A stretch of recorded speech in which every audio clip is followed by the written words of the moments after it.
to allow depression to take over. On the 6th of March 1957, the Gold Coast became Ghana, the first black African country to be free. Ghana, your beloved country, is free forever.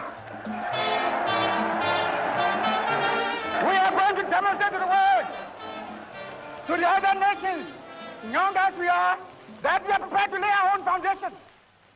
Out of the darkness, the pledge and the promise.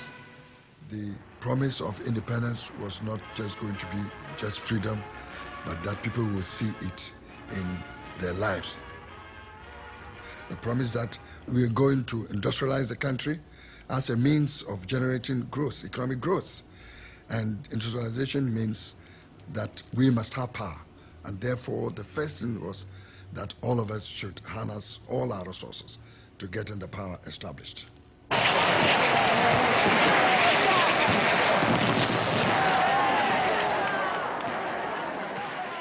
It was a glorious moment for Ghana and for Nkrumah.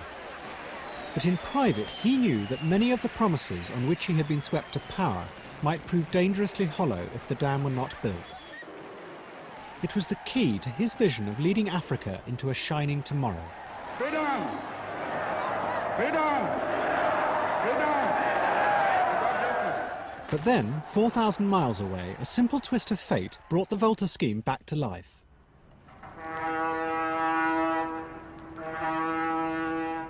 At the end of 1957, Nkrumah's finance minister, Kwame Nkrumah, went to America on a private visit. I was invited to Maryland State College to give a talk on the newly independent Ghana.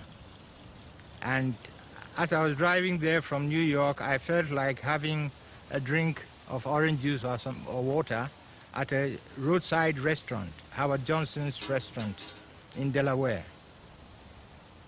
My secretary, who was an American, a black American, told me, "Minister, I think this is one of the states where they are very sticky about color." I said, "What?" The home of good food is Howard Johnson's. Howard Johnson's is such a friendly place to have good food. I asked for 2 glasses of orange juice. The girl looked at us, said, "No, sir, you can't." I said, "What? You can't?" Then she turned away, went in and told the manager to come and speak to us. So the manager came and said, "Gentlemen, I'm sorry, because of your color, you can't drink in here."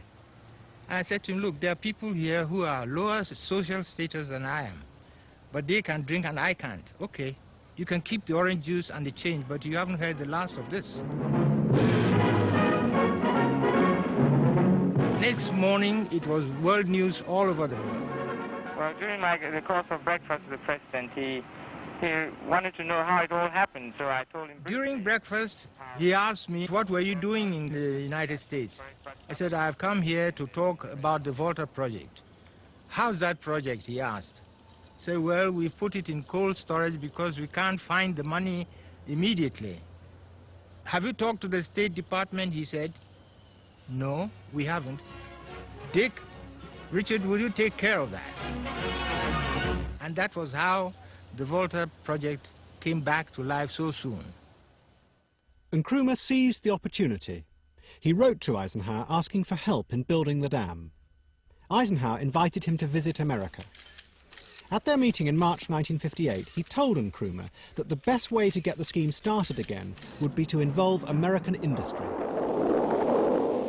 The Kaiser Aluminum Hour. Eisenhower contacted Edgar Kaiser.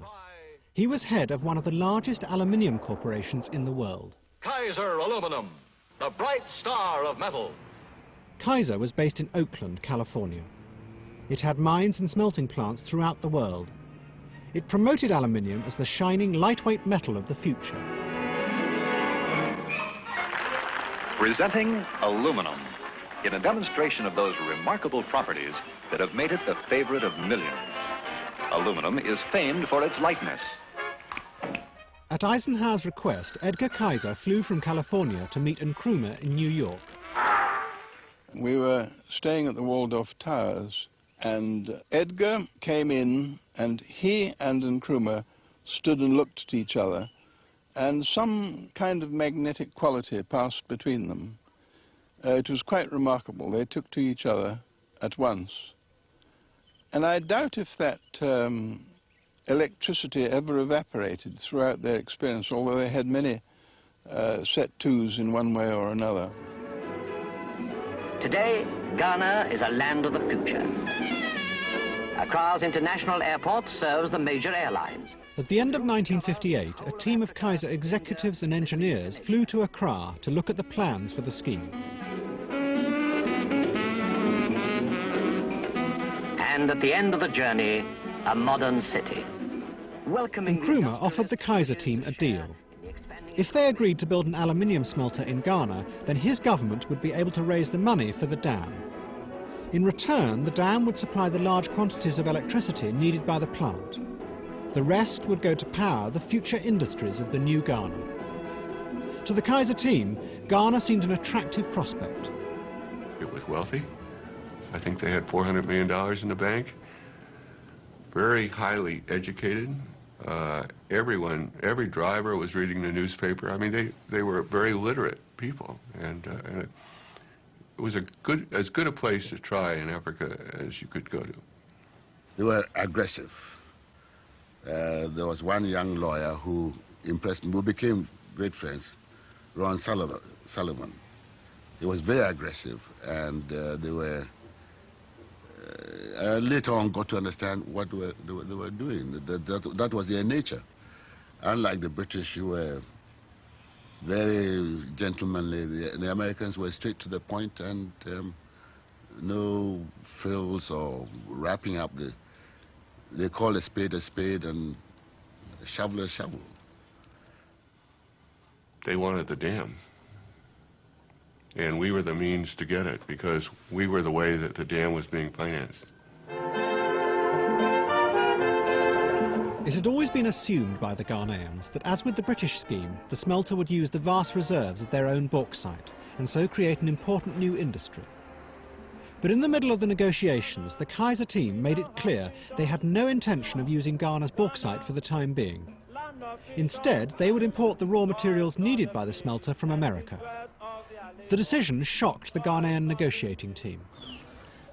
They might have been disappointed, but you have to realize that wasn't that high grade of bauxite.